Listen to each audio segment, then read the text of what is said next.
नमस्कार विद्यार्थियों, my self Jaipal Shastri. विद्यार्थियों, पहले वाले वीडियो में हमने साखी का अनुवाद किया था, उसके सरलार्थ को देखा था और आशा है वो आपको समझ में भी आ गया होगा।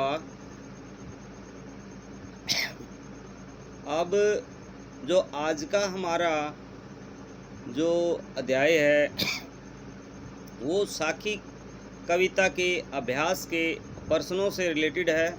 तो आइए हम देखते हैं अभ्यास के जो मुख्य जो प्रश्न हैं उन पर अपना दृष्टिपात देंगे।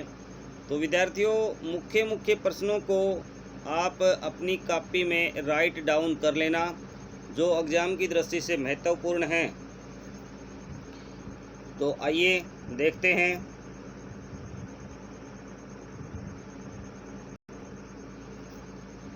प्रश्नों को धीरे धीरे करके आप प्रश्नों को लिखते जाइए।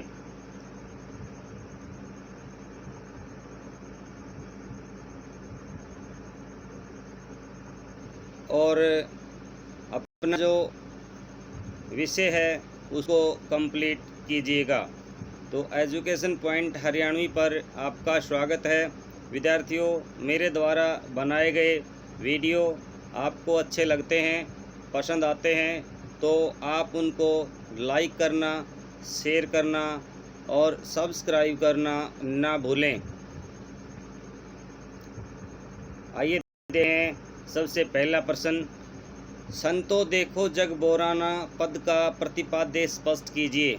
इस पद में कबीर ने बाह्य आडंबरों पर चोट की है।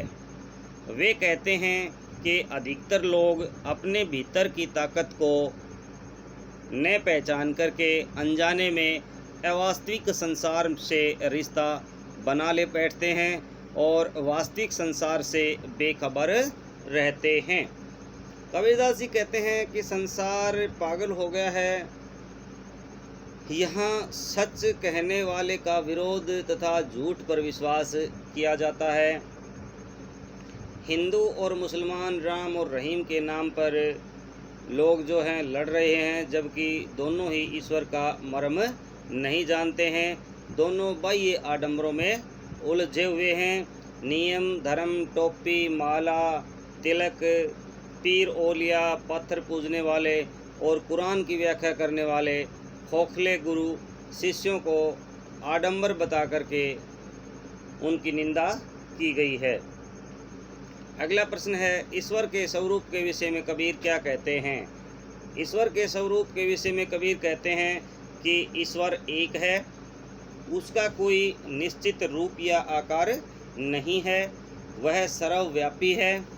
अपनी बात को प्रमाणित करने के लिए उन्होंने कई तर्क दिए हैं। जैसे संसार में एक जैसी हवा बहती है, एक जैसा पानी तथा एक ही प्रकार का आकाश, एक ही प्रकार का प्रकाश सबके अंदर समाया हुआ है। यहाँ तक कि एक ही प्रकार की मिट्टी से कुम्हार अलग अलग तरह के बर्तन बनाता है। आगे कहते हैं कि बढ़ई लकड़ी को काट करके अलग करता है, परंतु आग को नहीं। यानी मूलभूत तत्व धरती, आसमान, जल, आग और हवा को छोड़ करके से सब को काट कर आप अलग कर सकते हो। इसी तरह से शरीर नष्ट हो जाता है किंतु आत्मा सदैव बनी रहती है। आत्मा परमात्मा का अंश है जो अलग अलग रूपों में सब में समाया हुआ है। अतः ईश्वर एक है, उसके रूप अनेक हो सकते हैं। परमात्मा को पाने के लिए कबीर किन दोषों से दूर होने की सलाह देते हैं। तो परमात्मा को पाने के लिए कबीर मोह, माया, अज्ञान, घमंड आदि से दूर रहने की सलाह देते हैं। वे जीवन यापन के भय से मुक्ति की चेतावनी भी देते हैं, क्योंकि मोह, माया, अज्ञान, घमंड तथा भय आदि परमात्मा को पाने में बाधक होते हैं। कबीरदास के अनुसार असली साधक में इन दुर्गुणों का समावेश नहीं होना चाहिए।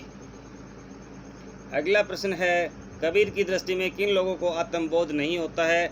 कबीर का मानना है वे लोग आत्मबोध नहीं पा सकते जो बाह्य आडंबरों में उलझे रहते हैं। वे सत्य पर विश्वास न करके झूठ को सही मानते हैं। धर्म के ठेकेदार लोगों को पाखंड के द्वारा ईश्वर की प्राप्ति का मार्ग बताते हैं, जबकि वे सभी गलत हैं। उनके तरीकों से यह भाव अब उदय होता है, जबकि ईश्वर की प्राप्ति सहज भाव से प्राप्त की जा सकती है। कबीर पाखंडी गुरुओं के संबंध में क्या टिप्पणी करते हैं? कबीर पाखंडी गुरुओं के संदर्भ में कहते हैं कि उन्हें कोई ज्ञान नहीं होता है, वे घूम घूम करके मंत्र देकर शिष्य बनाते हैं। ये शिष्यों से गलत कार्य करवाते हैं, यानी ये मानव समाज को अलग अलग धार्मिक चौपालों के कट्टर प्रतिनिधि बना करके समाज में धार्मिक भेदभाव का वातावरण बनाते हैं। परिणाम स्वरूप समाज में कटुता का भाव है वो पैदा हो जाता है। अतः ऐसे गुरुओं से हमें बचना चाहिए, नहीं तो अंत में हमें पश्चाताप करना पड़ेगा। अगला प्रश्न है, मानसरोवर से कवि का क्या आशय है? यहाँ पर मानसरोवर से कवि ने ऐसी स्थिति को समझाने की कोशिश की है जिसमें आदमी सुखी रहता है और उस सुख को न छोड़ने के लोभ में वहाँ से निकलना नहीं चाहता है। कवि ने सच्चे प्रेमी की क्या कसौटी बताई है? कवि ने भक्त को सच्चा प्रेमी कहा है। एक सच्चे प्रेमी की तरह एक भक्त भी बिना कुछ पाने की लालसा लिए अपने आराध्य की आराधना करता है। वह किसी सच्चे प्रेमी की तरह अपने प्रेम में पूरी तरह से समर्पित होता है। अगला प्रश्न है, तीसरे दोहे में कवि ने किस प्रकार के ज्ञान को महत्व दिया है? कवि का मानना है कि ज्ञान मिलना बहुत कठिन होता है, क्योंकि अक्सर लोग सही ज्ञान को पहचान ही नहीं पाते हैं। पर यहाँ पर ज्ञान को किसी दूर की कौड़ी की तरह बताया है। अगला प्रश्न है, इस संसार में सच्चा संत कौन कहलाता है? सच्चा संत वही होता है जो पक्षपात से दूर होता है। भाई, उसे किसी पक्ष विशेष की चिंता नहीं होती है, बल्कि वह निष्पक्ष होकर के अपने कर्मों में तल्लीन रहता है। अंतिम दो दोहों के माध्यम से कबीर ने किस तरह की संकीर्णताओं की ओर संकेत किया है? इन दोहों में कवि ने धर्म की संकीर्ण भावना की ओर संकेत किया है। कवि का मानना है कि भले ही धर्म अलग अलग हों, लेकिन सबका मकसद है वो एक ही होता है और वह ईश्वर से मिलन है। तो विद्यार्थियों, हमने इस प्रकार ये मुख्य प्रश्न कर लिए हैं।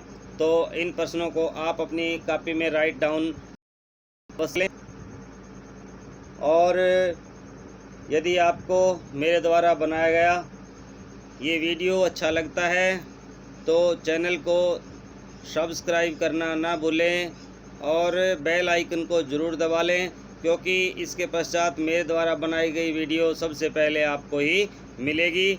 तो आप बने रहिए मेरे साथ एजुकेशन पॉइंट हरियाणवी पर, और समय रहते अपना जो विषय है उसको पूरा कर लीजिएगा, कंप्लीट कर लीजिएगा। जय हिंद, जय भारत।